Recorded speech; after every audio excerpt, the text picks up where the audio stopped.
Good morning, everyone. It's Karen Whooley, and welcome to Live Wednesday. So excited you all are here. I'm going to just head over to the chat box and see who's all here. First of all, I see that Linda's here. Good morning, Linda, and Daisy also. I'm so glad you're here. And Stephanie's here. Good morning, Stephanie. Oh, it's dreary. No sunshine today. So hopefully you guys will get some sun. We're getting a lot of sun today. It's supposed to be in the 80s. It'll be it's going to be a beautiful day here in the Tri-Cities, Washington. So I'm really excited. And I just saw Lisa's here. Good morning. Good morning. Good to see you. I'm so glad you're here. And Renee is here. Good morning. I'm going to let you guys know something here. I have my screen set as dark mode because my glasses were just glaring. And for what I'm doing, I need to have my screen facing me so that I can look down, showing you how to do all the beading stuff. So I just wanted to let you know that's why you're going to see black. So like, for example, here, Kathy's coming up, says, hello, everyone. Hello, everyone. Good morning, Kathy, is in black. And that's because of my screen right now. So if that's not something wrong with your computer, it's with my screen. And then let's see, Stephanie says no sun, supposed to have sun. Oh no, several waves of rain all day. We're hopefully going to be finished with the rain. We had a lot of rain in the last couple of weeks. So I'm really excited to have some sunshine. Liz, good morning. Good morning. Good to see you. And good afternoon to Judy. I always forget that you are on East Coast time, Eastern time zone. So good afternoon. I'm so glad you're here. And Carlene is here. Good morning. Good morning. So glad to see you. I'm really excited to be back, guys. I'm back from Interweave YarnFest, and I have a whole bunch of stuff to show you about that later.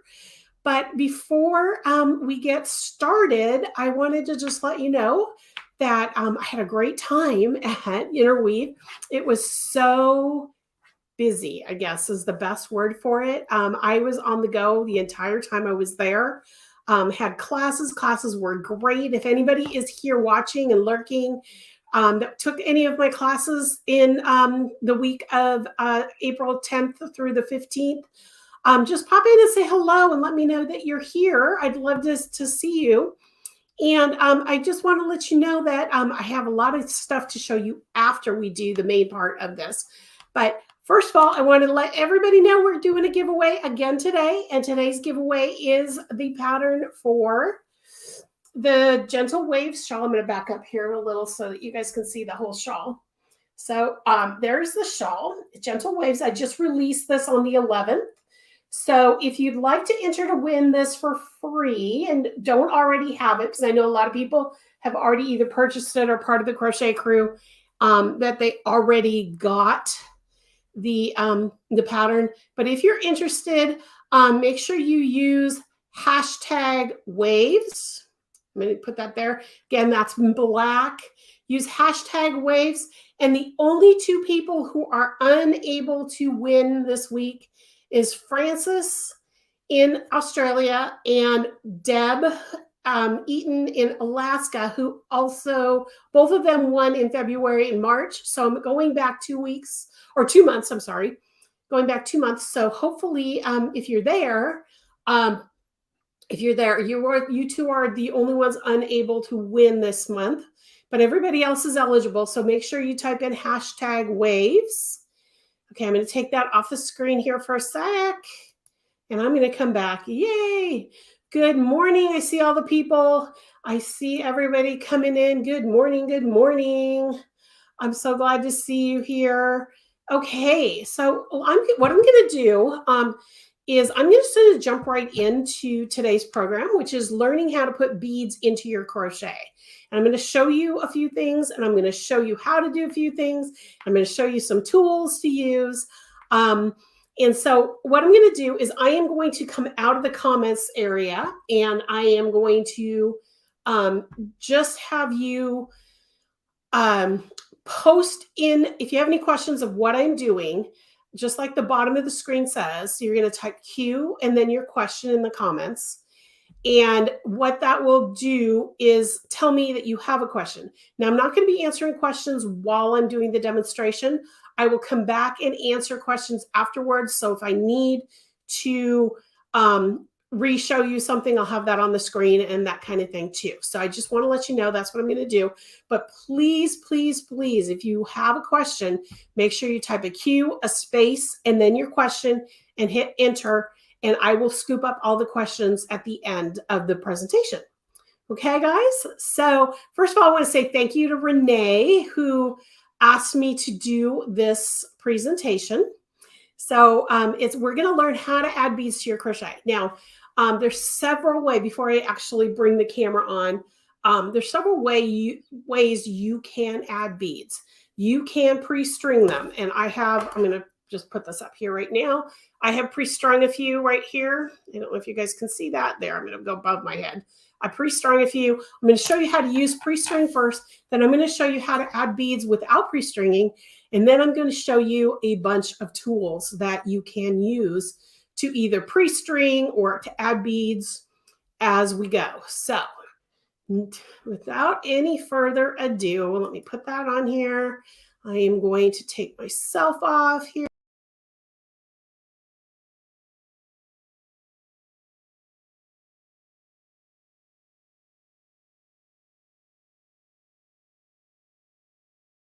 Okay. Can you guys hear me now? Somebody answer me here.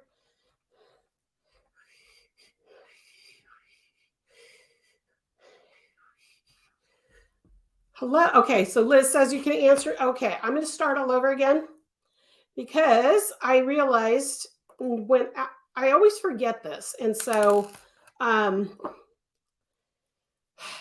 have to have my camera on, just not on screen when I do this. So I'm going to go back to, so sorry.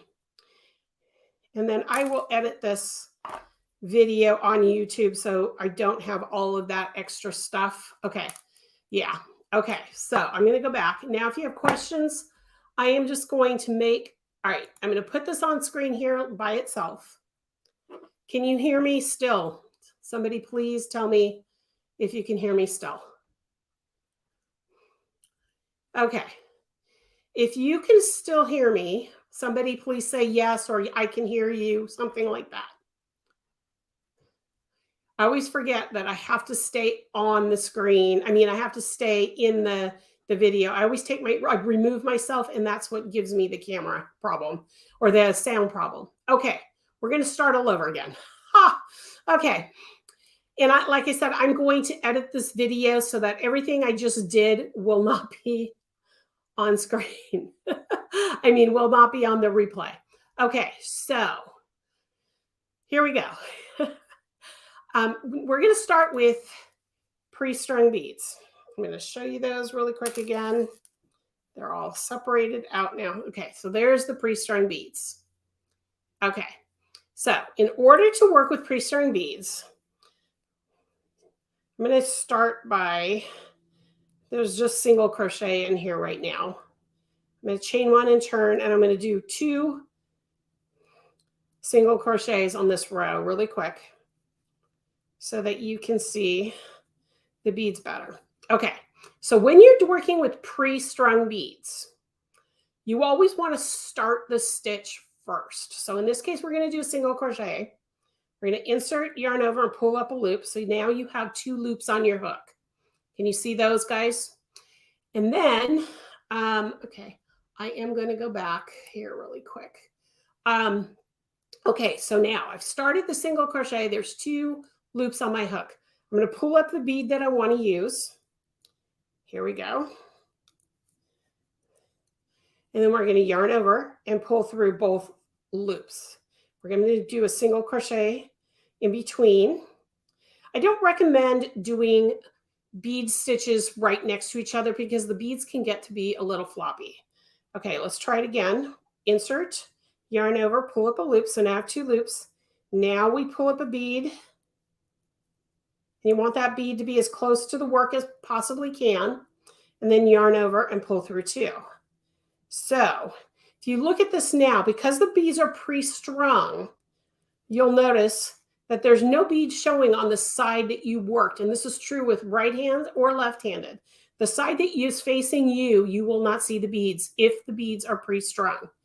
The beads will show on the side that you're not looking at. Does that make sense so far, guys? Okay. So now I'm going to show you how to do a double crochet. So you're going to yarn over and you're going to pull up a loop. And then you're going to yarn over and pull through the first two. Okay, so then we're going to pull up a bead. Okay. Pull up a bead. Again, you want it as close as you can to the work. Right there. Yarn over and pull through those last two loops. And I'm going to do a double crochet in between.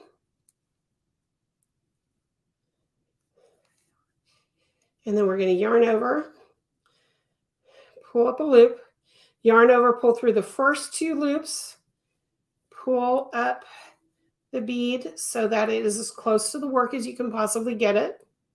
Yarn over and pull through both loops. Okay, so I'm going to finish off this row with just the double crochet, and then I'm going to flip this over for you. So no matter what stitch you're using, you're going to pull the bead up before you do the last yarn over and pull through two. Doesn't matter if you're single crochet, doesn't matter if you're double crochet, half double, triple, whatever. That's how you're going to do the beads on the pre-strung. Okay. So you'll look again, this is the side that was facing away from me. The beads are showing up really nicely. On the wrong side, you can hardly see the beads on the double crochet. Really, it's more flat on the back side. So when your beads are pre-strung, I'm going to say this again.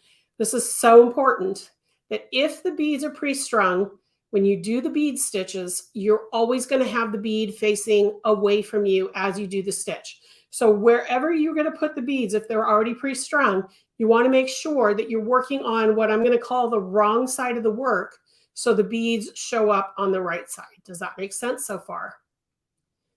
Okay. So now I'm going to do a row of single crochets here because I just want to get everything on the same side. I want to work everything on the same side. So again, if you're doing a half double crochet, you're going to yarn over and pull up a loop so that there's 3 loops. And in that case, you're going to be pulling up the bead before you yarn over and pull through everything. For every other stitch, the last 2 loops on the hook could be triple crochet, double triples, whatever. The last 2 loops on the hook is where you want to pull the bead up before you finish the stitch. Any questions? Make sure you type a Q and then a space and then the questions. Make sure you do that so that I can answer any questions after I'm done here. Okay, so I'm going to, before I turn, just show you the other thing too. Now that I've done a row of single crochet on top, you can see the difference between the single crochets, which are lower, and the doubles are going to bring the stitch or the beads up higher. Now, I do know there are some people who do put the bead up before they do the yarn over and pull through too. I don't necessarily like that because you have all this extra bulky fabric above the bead. So I would keep the beads on the top of the stitch, but you can do however you want to do it in that case. All right, so now let's talk about when the beads are not pre-strung. So I'm going to use this little bowl of beads.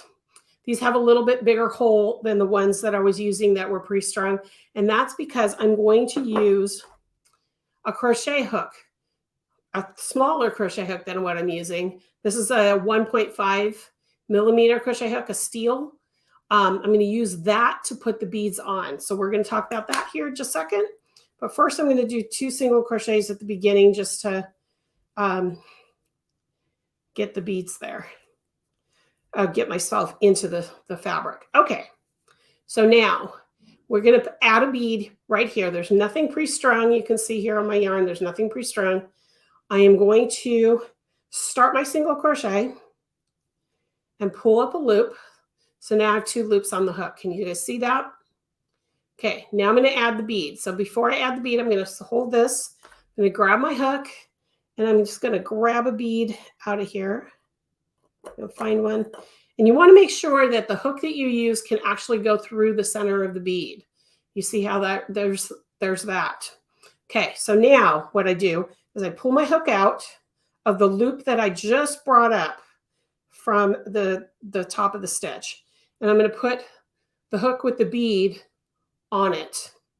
Then I'm going to just pull that loop through the bead.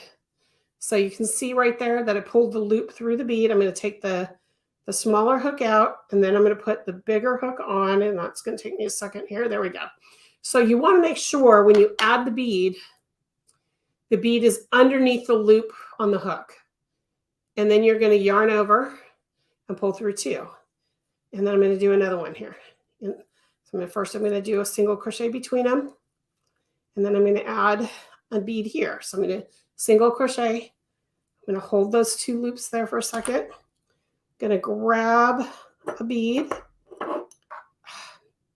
Oh, that's not big enough. Now you see how if the hook doesn't go all the way through, there's no way we're going to get the bead on to the yarn. So you're going to have to, hang on a second. Now this one's stuck. There we go. Need to find another bead. There we go. There's one. Okay. So there's the bead on the hook. And then I'm going to take that loop off and then put the bead hook on. There we go. Ha. There we go. Sometimes when you're using a smaller hook, it's going to split the yarn like I just did right there. And that's okay. Just adjust your yarn. Then I'm going to take that hook out. I'm going to put the working hook on. And again, you can see that the bead is below the loop on the hook, and then single crochet. Now, if I was to do a double crochet, which I'm going to do first a double crochet in between. Okay, with the double crochet, how this works is you're going to insert, yarn over, pull up a loop, yarn over, pull through the first 2. You have 2 loops left. You're going to grab another bead. Need to find one that's going to fit.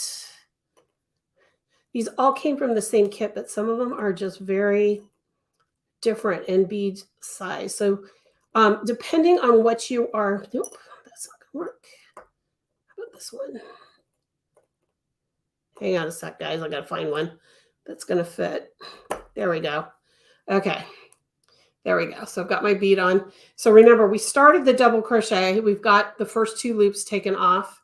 We're going to take that loop, going to add the bead by pulling it through. There we go. Take the hook out, put the hook back in. So now you can see that the bead is underneath the loop on the hook. Yarn over and pull through 2. Okay, so that's how you would do a double. Same idea. Now, before I change or finish the row, I'm going to take this out for a second. And you'll notice the side that I am working on is actually showing the bead. When I flip it over, it's not showing. So that's the difference between adding a bead and pre-stringing a bead, is that when you add the bead, after the fact, it's on the side that's facing you. So every time you add a bead, I'm just going to crochet here to the end, but it's the same side that you're working on. If you're adding the bead, not pre-strung. If the bead is pre-strung, it's going to show on the side that is away from you. So when you're working a beaded project, you need to know, okay, am I on the side that I want the bead to be showing? If yes, and they're not pre-strung, you're doing okay. But if they are pre-strung, the side that you want the bead to be showing needs to be facing away from you. So these little pink beads were the pre-strung, and they were facing away from me as I was working them. These are the ones I added after the fact, and they are facing me, and the wrong side does not show the beads. Now, Here you can kind of see them a little bit, but it's still more of a flat fabric. Okay. So that's the two ways of adding beads, either pre-strung or not pre-strung. And those are the most common ways. I'm going to go to the comments here for a second. I'm going to, before I show you how to string beads and other tools that you can use to put beads on, I'm just going to answer some questions. Okay, so I saw a couple questions. Crochet Away, I just saw that you had this one here. I'm going to show you that in a second. I wanted to show you how to do it before I showed you how to get the beads where you needed them to be. Okay, so I'll be showing you that here in just a second. Any questions about what I did? Hello there, good to see you. Okay, so any questions about what I just showed you? Not about how to put the beads on yet, on the string to pre-string them, but what I just showed you. Anybody have a question?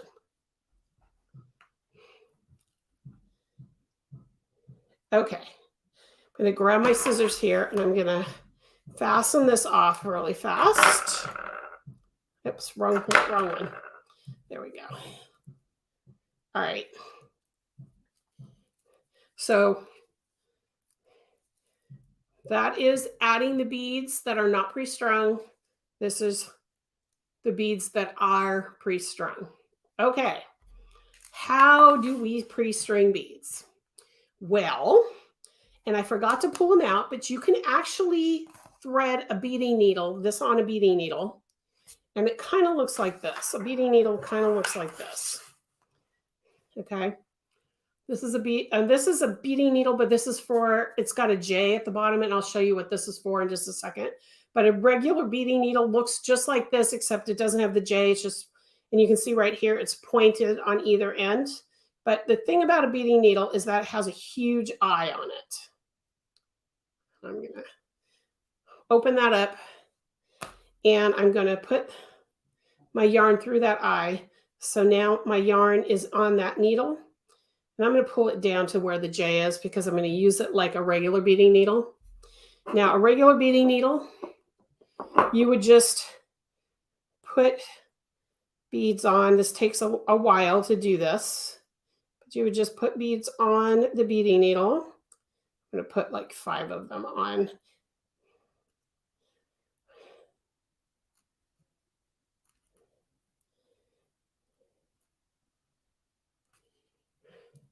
So you see what I'm doing? I'm just putting them on the needle. So there's 5 beads on the needle. And then this has a J on it, so the J wouldn't be there on a regular beading needle, but then you would just pull it through the other end of the beading needle, and boom, your beads are on. That's one way of doing it. The way I prefer to do it, I'm going to show you here in just a second, is the reason I use this J needle. Same thing, you put the needle through, or the yarn through the needle, just like I did and through that big eye. But then you use something called a bead spinner. This is a bead spinner, and it spins both clockwise and counterclockwise, okay? So if you're right-handed, you may want to use clockwise. When you're left-handed, you want to use counterclockwise. It doesn't really matter. The only thing you need to remember is that you need a needle that has this little J on it. And because of what's going to happen is the centrifugal force of spinning these beads is going to force them onto the needle. And I'm going to show you here really quick. Unfortunately, the way my camera is set up right now, I cannot zoom in, but I'm going to do it and I'm going to show you. So if I'm going clockwise, the beads are going to be going in this direction. So I'm going to put the J so that the point of the J is sitting inside the beads, and it will catch, it'll be pointing to the right. If I was going counterclockwise like that, I would be putting it in so that it was pointing to the left, so that the beads, though it's pointing the opposite direction of the way the beads are spinning. So I'm going to start spinning this, and I'm going to put that in there. Ooh. It's hard to do on camera. Hang on a second here. Okay, we're going to do it this way.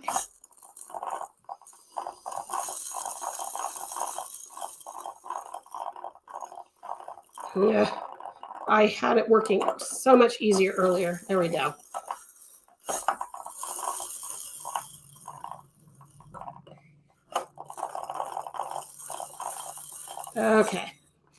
only going to put a few beads on there. But see how the centrifugal force actually forced them on here?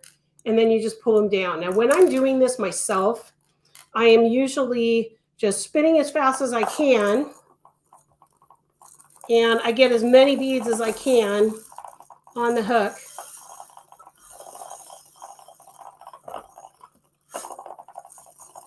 There we go. That's what I'm looking for.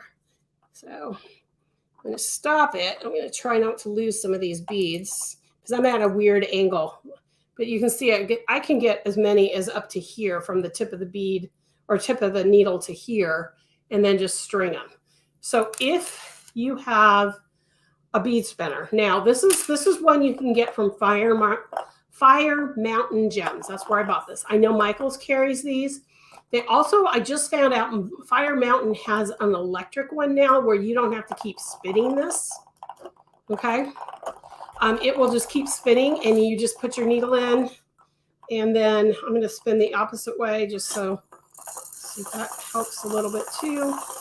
It'll just keep spinning, and then you just keep adding your hook, or you keep putting your hook in and then stringing the beads and stuff like that.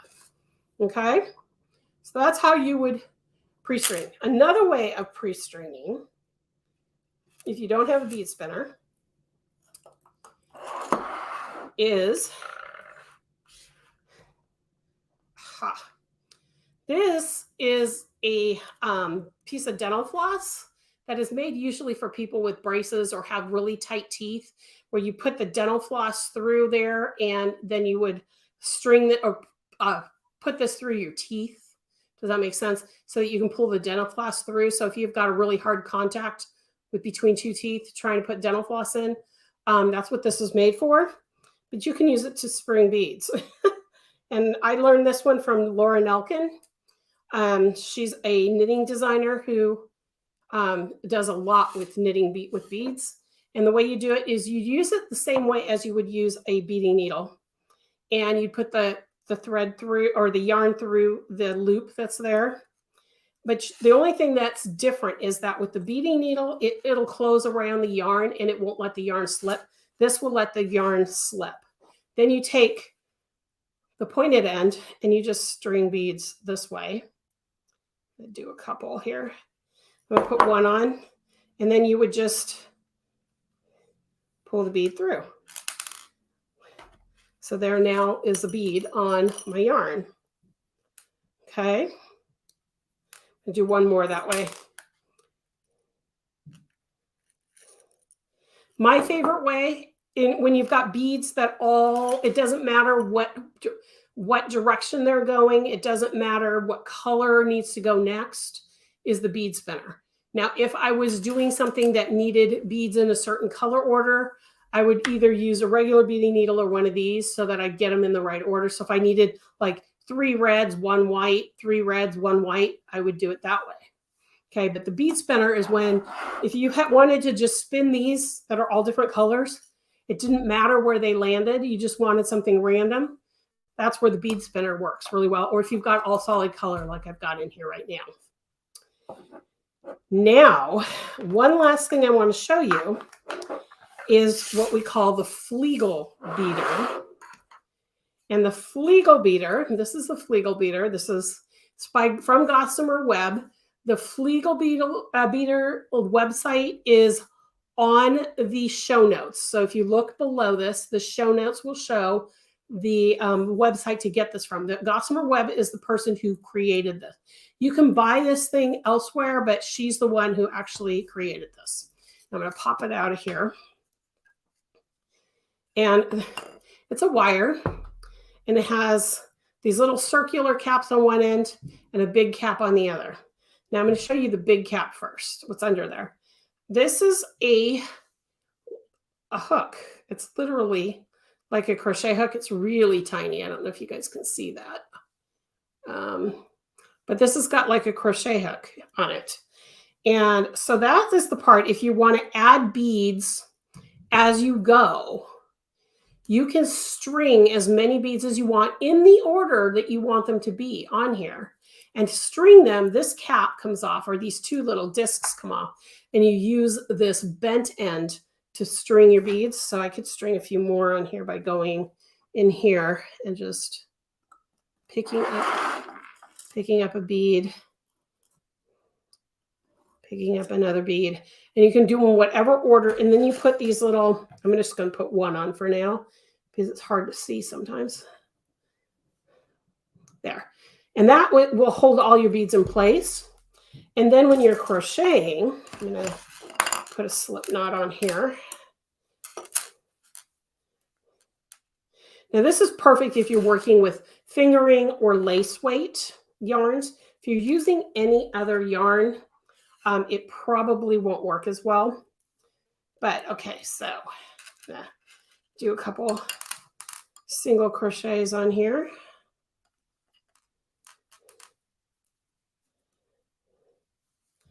Okay, and so you would use the Flegel beater the same way as you use a crochet hook. And what I like about the Flegel beater, and this might be a little difficult for me because my yarn is thicker than what the beater does. Oops. Sorry. There we go. Okay, so what you can do is you can use the Flegel beater underneath and then pull up a bead, and you use the beater. You can see that there's a hook there, but it's kind of difficult with this yarn because it's a little thicker than normal. There we go. The same way as we did a crochet hook. There we go.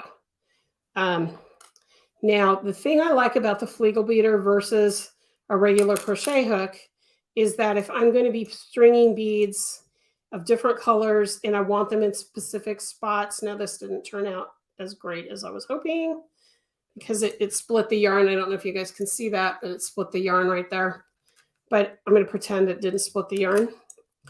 But if I want to put like different color beads, like I wanted to do red and then white and then green and then red, then white, then green, I can string all the beads here until this is full to about there. You want to leave a little bit there so that you have room to move, but you could string all the beads that you want in order, and then you could add them as you need them until this is empty, then refill this up in the order that you want them. Now, since they're all solid here, I wouldn't necessarily use this for that, but this is really cool, especially if you're doing lace weight yarn and you're doing a beaded shawl, whether it's crochet or knit. This is a fantastic tool. I use it a lot when I'm actually working with beads on a project that is lace weight. So that's what I use this for, but you can use it for other weights. And the link that I have on the website, or on the show notes, sorry, has actually a set of 3 of these. She is now selling them in sets of 3 with larger hooks. This is the smallest one. Before, she was only selling this one side for lace weight. She's got actually larger hooks now so that you can use heavier weight yarns. And it's a set of 3 of these for, I think it's $35. Let me see if I've got it on. Oh, actually, I can share that. Hang on. Let me share this one. Hang on there. I'm going to add it. This is her website. I'm going to take this one. There you go. Yeah, $35, and you can get 3 sizes. So that is where you would want to get these. It's from her. Okay. I am going to go to the chat room now and see what kind of questions you have for me. Hang on, let me find the lid for this so I don't lose everything. There it is. Ha. Okay. She is on Etsy, the gal who does these. Okay. So I'm going to put myself back on screen here, and I'm going to answer some questions. Okay. Does adding beads to lace follow the same procedure? Yes, absolutely. It doesn't matter if it's lace because you're still making those stitches. Now, if you're doing it on a chain, okay, let's use a pre-strung bead here on a chain. I'm going to put myself back on screen here really quick. Let's say I was doing a chain.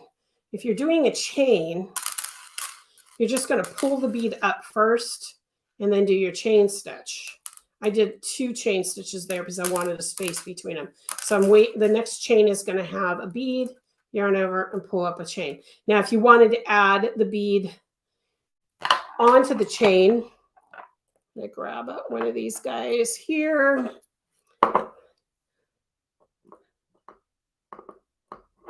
There we go. If you want to add it to the chain, you would pull it through first. And then chain. Okay. So you can see here that you can do that. It's just going to place the bead on the chain. If you want to do it, but if you're doing any other stitch in lace, single crochet, double crochet, triple crochet, whatever it is, you always pull up the bead, whether it's pre-strung or if you're adding without it being pre-strung, always on the loop always before you pull through the last 2 loops.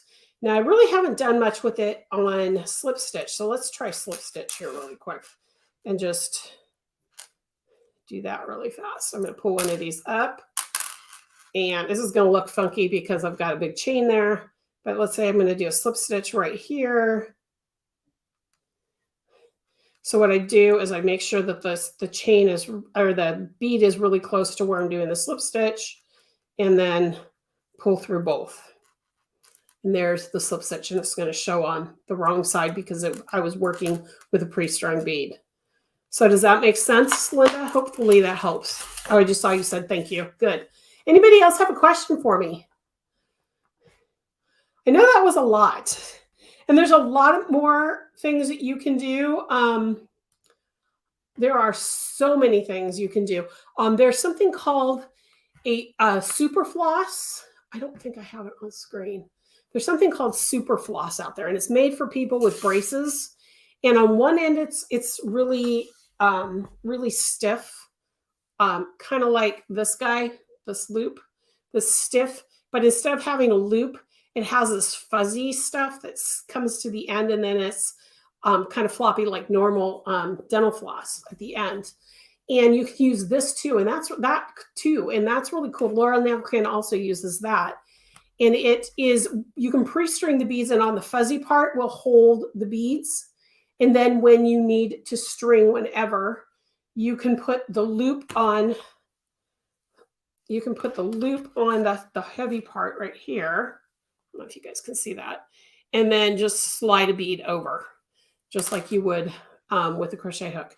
So that is another thing you can use. And if you Google super floss for beading, you'll find videos on how to do that as well. I thought I had some, and I guess I used it all up, so I couldn't show you that way of doing it. But that is something else that I use as well. Okay. What weight of yarn am I using? I'm using fingering weight right here. This is fingering weight, this that I'm using right here. But I usually add beads with, I usually don't add these kind of beads, these fancier beads. Oh, I can't show you because I'll tilt it sideways. I don't add those beads to anything heavier than fingering weight. If I'm going to go to like DK or worsted, I'll probably go with a bigger bead. Let me see. I have my beads all right here. So worsted, you have to make sure, that's the one thing. No matter what you're doing with beads, I'm going to put this camera back on. It's a stream. I'm going to see if I can, there we go. Oops, I'm going to take this guy off screen. There we go. And I'm going to put this guy back on. So what you want to do is you want to see what size hole you have. So it's super, super, super, super important that your yarn can get through the hole. So something like this, you want to make sure that this one would probably work on fingering. I'm trying to find a way to show you the hole. There we go. That would probably work on fingering, would not work on worsted. Trying to see if I have anything that's bigger in this little bag. I don't have anything. All I have are seed beads right now in front of me. But the bigger the hole, the bigger yarn you can use. You can tell I love beads. I have, this is not even a quarter of what I got. Trying to figure out here if there's anything in this bag. I don't think so. I don't have anything that's bigger right now. But you know, you could practice this technique with pony beads. In fact, I use pony beads. Here we go. This is one of my beading kits for my Dragon Scales bracelet. But you could use pony beads on worsted weight yarn to practice adding beads. And then go down to smaller stuff. But the most important part is that, see, the pony beads have a nice big hole there, so I can get worsted weight yarn through them. So the bigger the hole, the bigger the yarn you're going to want to use. So with seed beads are pretty much, you need to have, you know, fingering weight, lace weight. Those are pretty much, sometimes some of them may work with DK. It depends. Sport, sometimes it depends on how thick your sport is. So that's just kind of what you have to think about when you're doing these. I've been working on a beaded doily that had me pre-string 6 tubes of seed beads. I think I started it. Oh, yeah. Yeah. Most doilies are going to have the beads pre-strung. You could stop pre-stringing and use the beads that you're already pre-strung and then add beads using the crochet hook, Stephanie, like I showed you, or the Flegel. Take this off screen here. You can use the crochet hook or use the Flegel beater if you need to. That would be my way of doing it on doilies, just if that helps at all. Renee liked the super floss technique. That's awesome as well. I'm glad. What else do I have here? Is having to move all those beads down the thread to keep crocheting. Okay, so I'm going to show you something about that, Stephanie, too. Hang on, let me organize myself here really quick.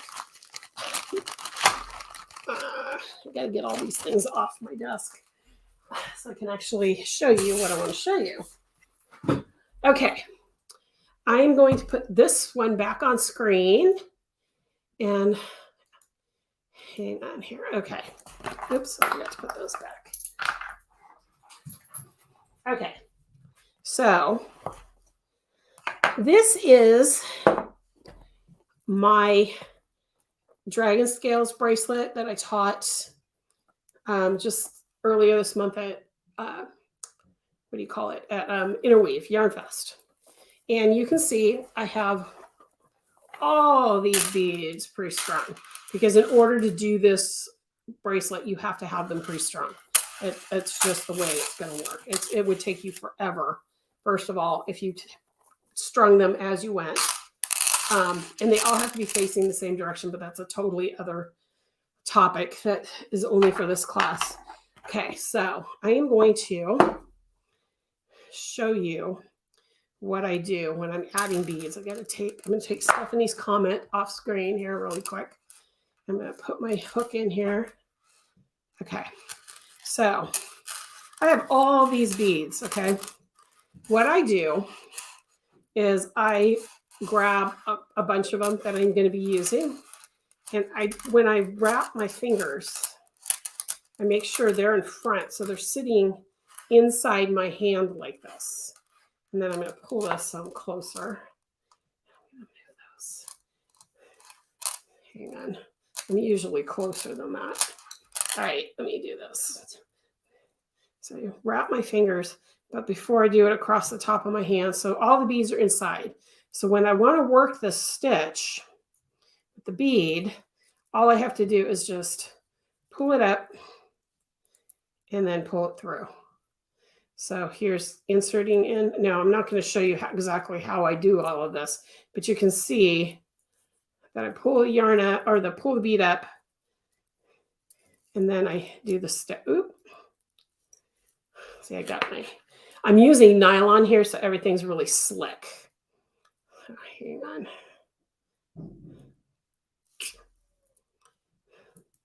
There we go. And when I'm not in my usual position, so I pull the bead up, but it's in my hand, so I can just keep sliding as I need to slide. And then when I'm done with those, I grab a few more, slide them up to the work, and do it again.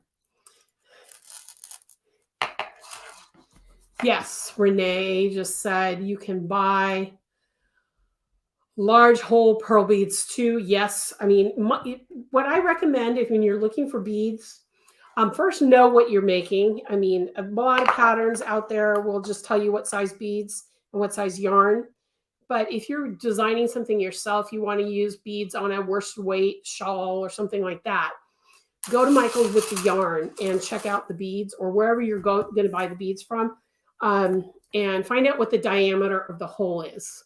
A lot of the online companies like, I'm trying to think who's online, Fire Mountain Gems, Caravan Beads, Aunt Annie's Beads, all of those companies that are out there that sell beads, they usually will tell you what the dimensions of the hole through the bead is so that you can figure out what size you need. So does that help? I saw Stephanie just said all of them are pre-storing. Oh my goodness, that's a lot of beads. 6 tubes of seed beads. Whoa. Okay. Anything else on beads, guys? And remember, I am going to edit this so that you can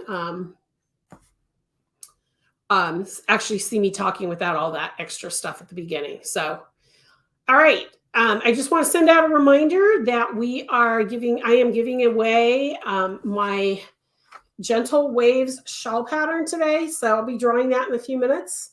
But if you're interested in winning and you are not Francis and you are not Deborah E., make sure that you hashtag waves in the chat and you'll be added to the drawing.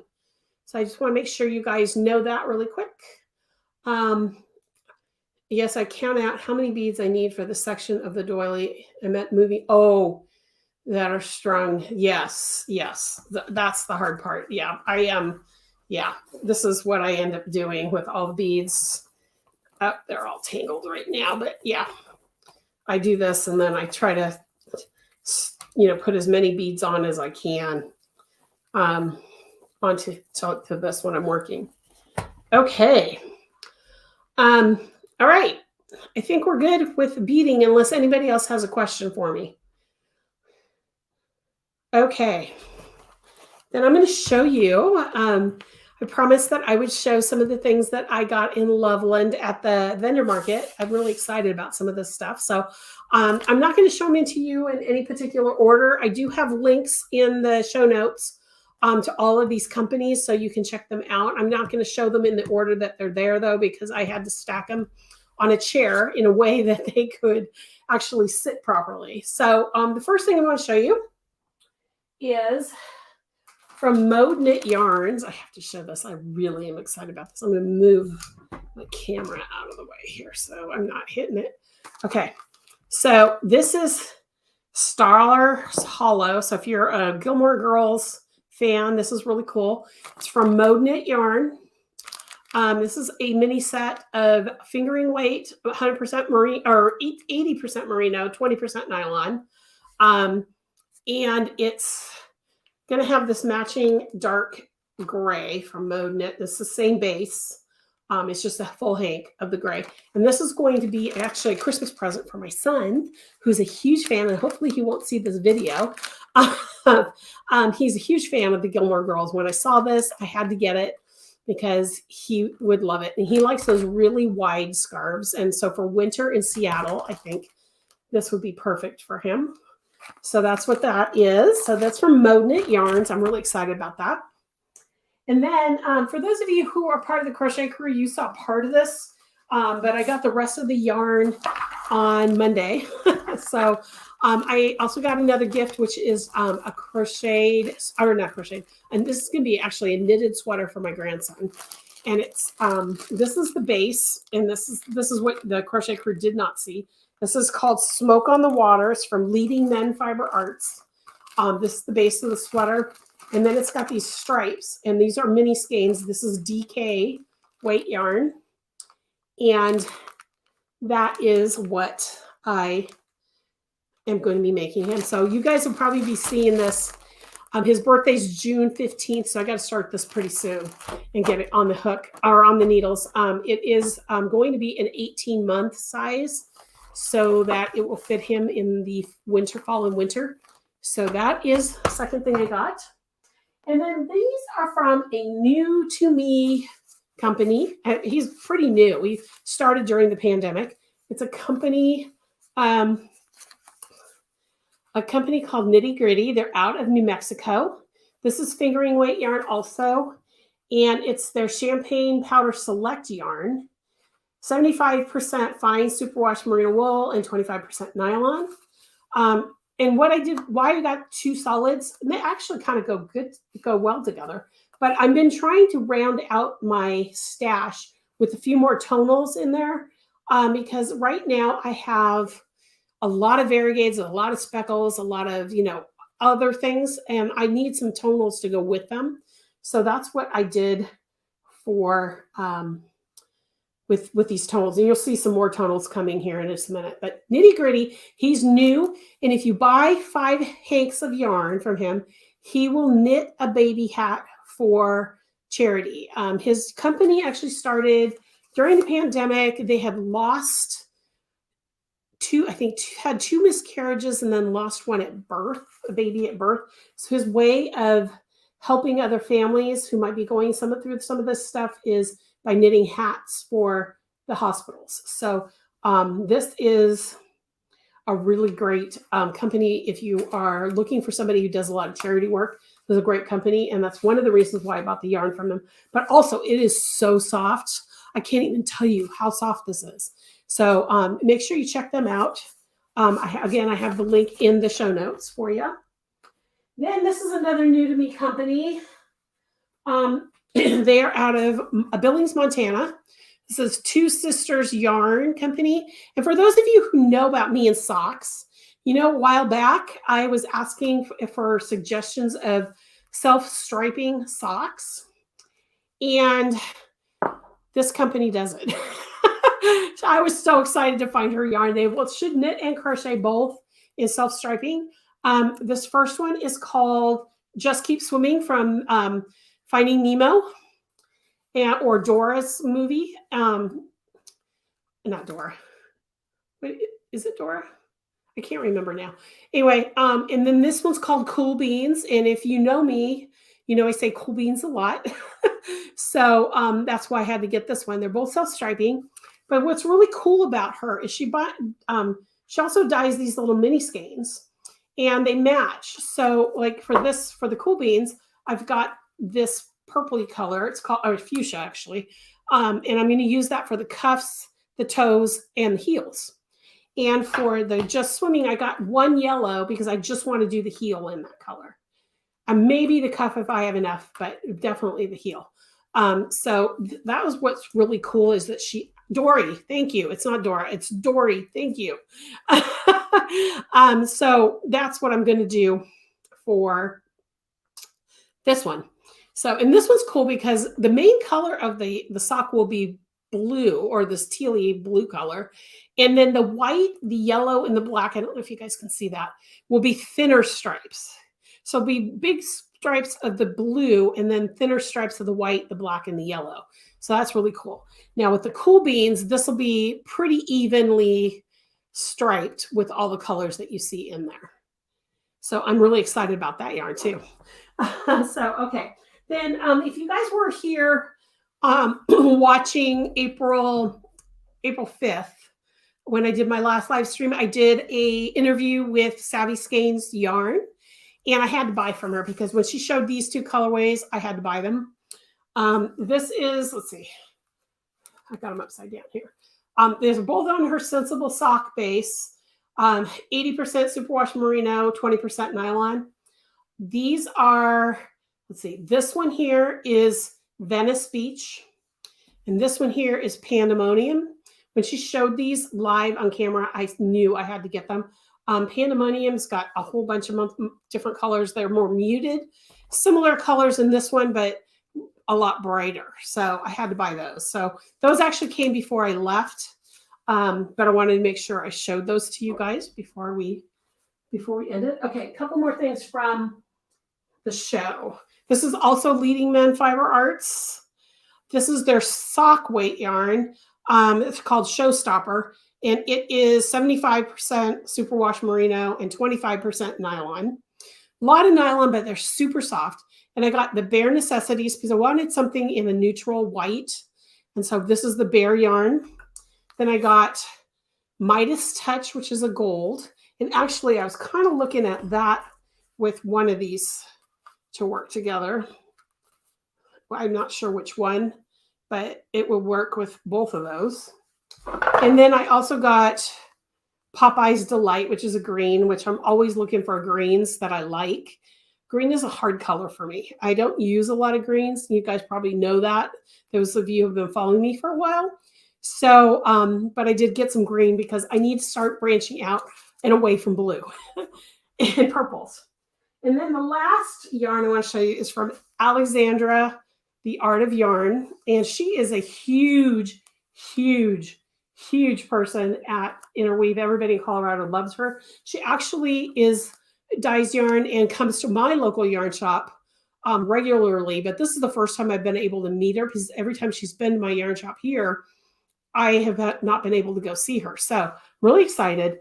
This is her. Okay, let me just split these up here really quick. I bought all three colors because they go together. Okay, and I'm going to do something with all three of them in one project. But these two, okay, are her SunRiver Base. They're both fingering. And this is 70% superwash merino, 20% silk, and 10% cashmere.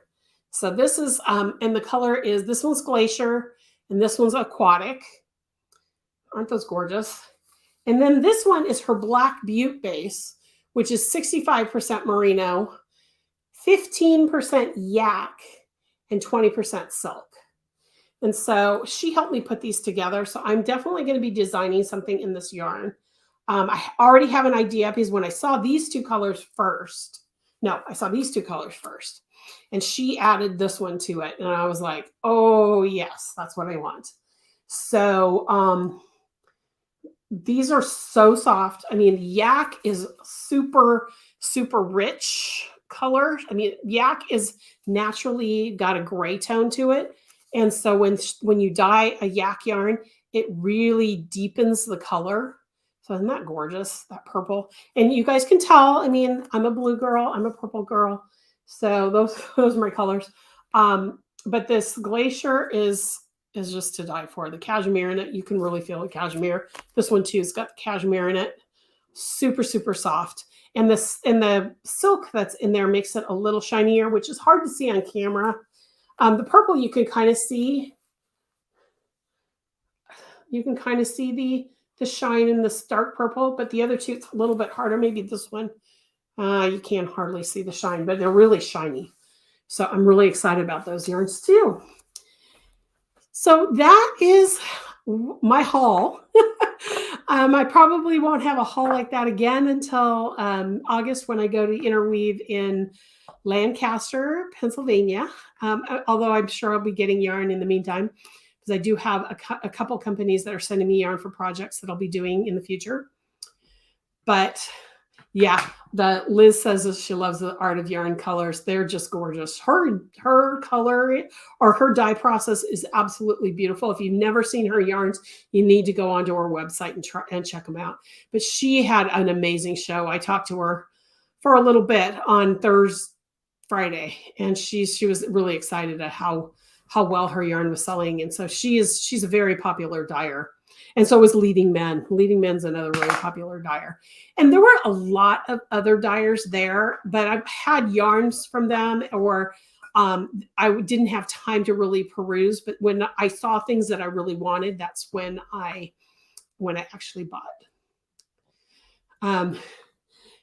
Judy says, I have to get those three. Cashmere is my favorite. I can, Judy. I'll put those in. But just so you know, the only one that has the yak, the only ones that have the cashmere, sorry, are these two. These two have her SunRiver Base and then I'll give you the colors. This one has yak instead of cashmere in it. So, but I believe you can get this with the cashmere. She just didn't have all 3 colors on the same base. So that's why I chose to go with 1 yak and 2 cashmeres. So that's kind of where we're at. But she dyes, I think she dyes almost all of her colors across all her bases. Okay. We are, 15 minutes over what I usually do, but that's because I made a big mistake at the beginning. But I wanted to, before I do the drawing, I want to see if anybody has any questions for me. Just let me know. I'm going to have you just make sure you type a Q, a space, and then your question. I'm going to grab a sip of coffee here because I can feel my voice going.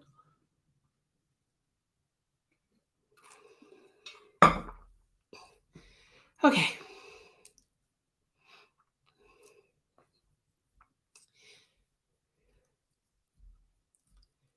No questions? Okay. I'm going to go ahead and do the drawing then, guys. So I'm going to add that to the stream. I'm going to make that all by itself. And I'm going to hit draw. So I'm going to count back from 5. So 5, 4, 3, 2, 1. And I'm going to hit enter. And we're going to see who our winner is. Jet 1 in. I'm going to send you a pattern. So I'm going to go ahead and do that.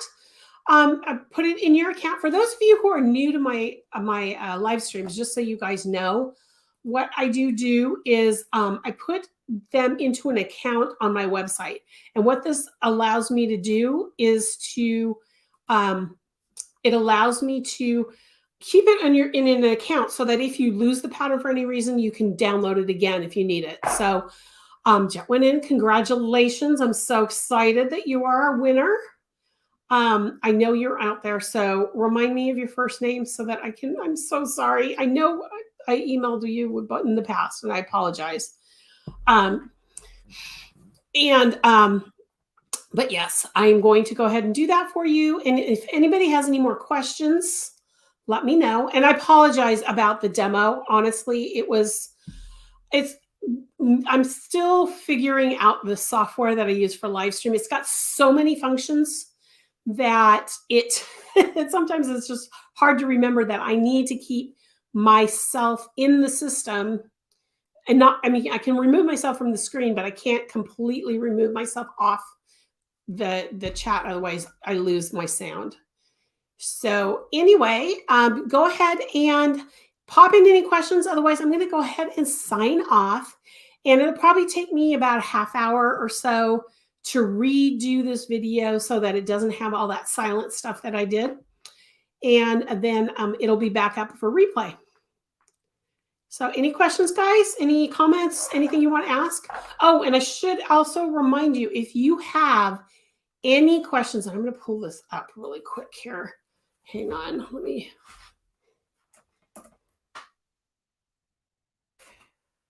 to share the screen really fast. I'm going to take myself off dark mode for a second. Okay, so if you see here on my website, this is the front page of my website that you're looking at. Right down here, I'm going to put my magnifier on. Right down here, it says need help. If you use that, need help, and just send me any ideas you have for future live streams. So like today we talked about beading. If there's something in crochet you'd like me to do a little live stream about, something that I can do usually within like 20 minutes to a half an hour, that would be great. Anything more than that, did that not show up? There we go. Add to stream, there we go. Aha. Okay, could you guys, now you can see it. That need help right here is what I want you to do. Send me a topic, any topic you would like me to do. I would really, really, really love some suggestions from you because I want to make sure that I am doing the things you would like to see me do on these live streams. Now, just remember that on the second Tuesday of every month, unless I'm traveling that week, and then I move it to a different Wednesday. I'm sorry, not Tuesday, Wednesday. I will be doing an interview with the dyer in May 10th. I will be interviewing Tanya from Cornbread and Honey Yarns. So that's coming up. And then on the fourth Wednesday of the month, I do my educational live stream. So make sure you check in for both of those. They next month's fourth Wednesday is not up yet because I need a topic. But I have a list of topics, but if you have more, let me know. And otherwise, I will see you next time. And those of you who are in the crochet crew, don't forget tonight. Don't forget that tonight we have our hour-long guild meeting. It starts at 6:30 p.m. Pacific time, so that's 9:30 Eastern. For those of you on the East Coast, I'm trying something different. So if you can join me, I'd really love to have you there. Otherwise, the replay will be in the community. But have a great rest of your week. I will see you next time. And I hope you guys have a wonderful, wonderful weekend. Bye now.